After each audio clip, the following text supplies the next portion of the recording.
Hello and welcome back. My name is Ranbir Poir. Thank you so much for joining me here on YouTube or on Living Light Radio if you're listening to this episode on my podcast. I have been a life strategies coach since 2009, and I am also an author and a podcaster, as you just heard me mention.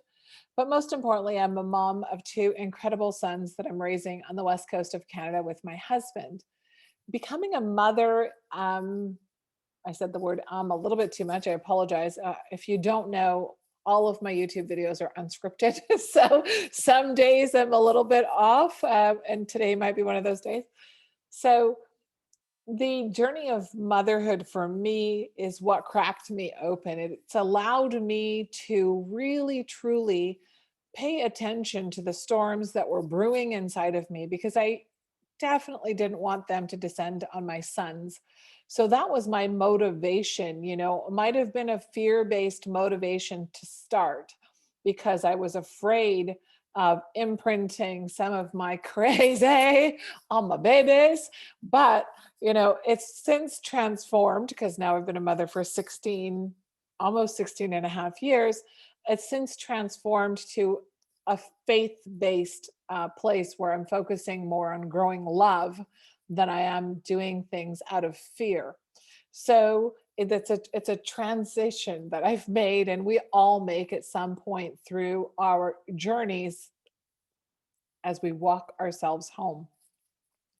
So this week, I thought to myself, what can I share with you that can have some meaningful impact on your life? I would like to make sure that I'm sharing things in bite sized pieces that you can apply and try. So I had a few suggestions, but what I've landed on is something I did for myself this week and I did with some of my clients as well. And it was what you could call soul writing, but higher self writing, but you could also call it conscious writing. So what happened was I was feeling stuck and feeling like I was repeating some patterns in my thinking that weren't producing forward movement for me. So if you remember, if you've been with me for a while, you know that I'm focused on the idea of fulfillment and productivity. So some days, if you take 5 steps forward and if you take three the next day, you're still netting 2 steps forward. You're still making forward movement. But sometimes there comes a time when you feel like you've stalled. And I hit that. So I needed to regroup and reset.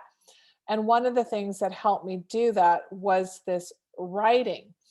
And it works for adults and children.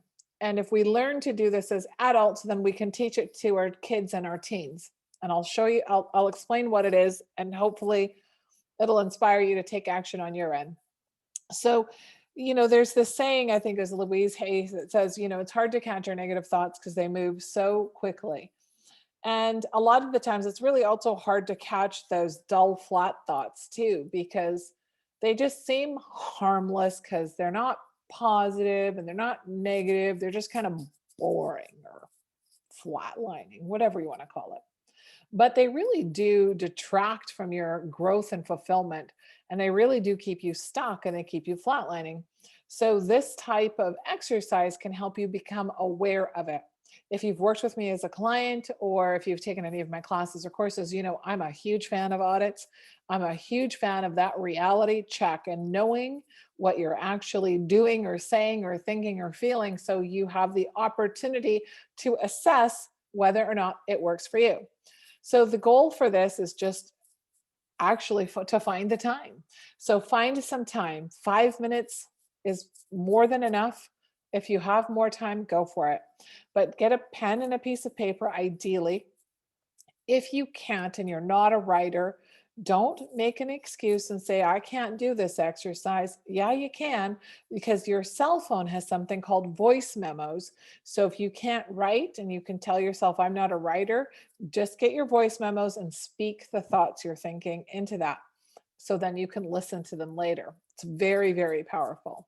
So when you get this, you get a chance to write the story of your thoughts. You get a chance to audit them and see what you're thinking. And what's interesting is that you might be surprised at the story you're telling yourself. I was surprised myself because I didn't realize that I had been running this program in one particular area of my life. I didn't realize I'd been running that program until I did this writing. And so it's basically allowing my higher perspective, my higher self to show me pen and on paper what it is that I've been transpiring and conspiring and thinking about so much, and it made sense, and I saw the patterns and I could see why I kept repeating and landing on the same sort of flat deck. I wanted to have a jump up, and I kept kind of landing on the same spot.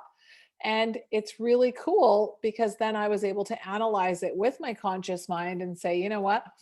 Those kinds of thoughts do not move me towards feeling free, because that's what I love to do. I love to feel free. I want to feel personally free. I want to feel mentally free. And when I talk to people, that's always the ultimate goal, that mental clarity and personal freedom. Whether you're an adult or a child, that's generally what we kind of want more than anything, to have sovereignty over ourself so we can have a full expression of our individuality. And when you have that full expression of your individual self, what's awesome is that you feel strong and whole and complete. So then you can be in unity with others really peacefully and beautifully. Your relationships just, they just explode into this new state of bliss that is pretty fantastic. So this exercise is an audit type of exercise so you can be connected with the story of the self, the story you tell yourself. Once you've tried this out a couple times, see what works for you, then bring your kids in. And with your children, please do not ask them to do this every single day. Make this something they can do once a month, bi-weekly, weekly, depending on your child. But it teaches them how to understand, how to take responsibility for themselves, how to look for patterns, how to look for gaps, perhaps in their thinking, because critical thinking is such an important skill to have, child or adult. It's really cool to be able to look at your writing with your critical thinking cap on, because as Socrates says, what I know for sure is I know nothing. When you go at it from that perspective, you can have this expansive version of yourself appear, because that's sort of the goal of this whole experience called life. So, what I'd like to caution you against, because I know I have high performance clients that listen to this, is don't be shocked or surprised that you start to make this I gotta do this, I gotta go do my soul writing, or I have to do my soul scripting. Don't do that. Make this something that's an enjoyable exercise, not another to do thing. So like I said, if it happens once a day, that's cool. Once a week, it's cool. Bi-weekly, don't add this as a stressful thing. Use it as a door opening tool, door opening to yourself, to your soul, so you can come home, get to know your whole self. Also, when I did this, I was surprised at the emotional range that I had been burying some of this stuff in and around feeling embarrassed, or a little bit of shyness or unworthiness that popped up for me. So when those kind of things come up, don't forget to reach out and have a dialogue with people that are on your support team to help you through it.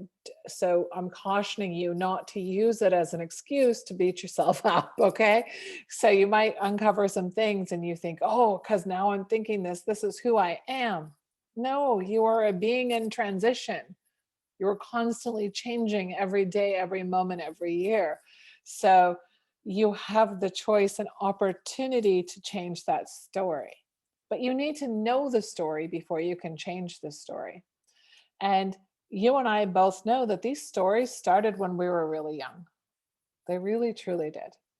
And so if you are raising your young ones or your teens right now, know that when you share these kinds of ideas with them, you are gifting them with a key to their houses right here, in the heart. You're gifting them the key to their hearts because they are meant to be the gatekeeper or the not just gatekeeper, because that sounds a little bit defensive, doesn't it? I don't mean gatekeeper, but they're meant to have that deep connection with their heart. And to have the full expression of themselves means that they have a full expression of their hearts and they can connect in a really meaningful way, in a really unified way with you as their parent, with their teachers, their coaches, if they see them right now, all of that. And you will feel lighter when you do this, when they do this, because you will feel okay with everything you are and everything you're not. It's a really cool exercise. It has done wonders for me the past week or more, I guess. And I think when you show up for yourself in these sorts of ways, um, whether you believe in God or the universe, it will move mountains to meet you. Mountains are moved to meet you. It's pretty exciting stuff. It's magical.